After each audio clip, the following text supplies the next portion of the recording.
Hello students, this is a video on what you are going to study in class 9's social science. The social science of class 9 has basically 4 NCERT textbooks. First is India and the Contemporary World, which is our history textbook. Second is Democratic Politics, which is our civics textbook. Third is Contemporary India, which is our geography textbook. And the fourth is our economics textbook. This is the contents which we are having in economics, in history, in civics and geography. Now let's move on to what are the objectives of studying all these things in class 9. What are we going to get after studying all these books? So the main objectives are you'll be able to have an understanding of the processes of change and development, both in the terms of time and space, because time and space are interrelated to each other. You'll get to know the process of change is continuous, and any event or phenomena or issue cannot be viewed in isolation. It always has to be related to the concept of time and space. You'll get an understanding of contemporary India with its historical perspective, the basic framework of the goals and policies of national development in independent India.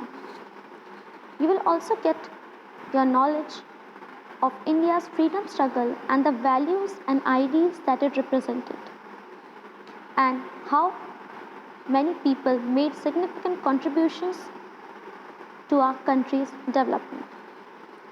You will also get to know the values which are enshrined in the Indian Constitution and to prepare them as your roles and responsibilities to be an effective citizen of our democratic India. Apart from this, you'll get to know about India's environment in its totality, the interactive processes, and its effects on the future quality of people's lives. You will get to know about the diversity in the land and people of the country, and also the underlying unity within us. You'll get to know the richness and variety of India's heritage, both natural and cultural, and why there is a need to preserve this richness. You'll get to know about the issues and challenges that we are facing in our contemporary India, may it be environmental, may it be economic, or may it be social.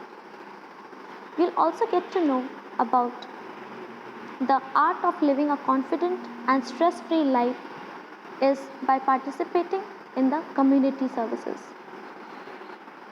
You will also get to know about the spirit of inquiry, which is followed by a rational and objective approach, and you will get to know about various data, how they are used to interpret and get information related to various aspects. This is your course structure, that is your annual exam, that is of 80 marks, will be divided into 4 parts which will be of 20 marks each, which will amount to 80 marks, which is the maximum marks. This is your blueprint which you will be given. This shows how many questions are going to come of how much marks and from which chapter, and also regarding the map questions. So let's move forward to study all these chapters in details. Thank you.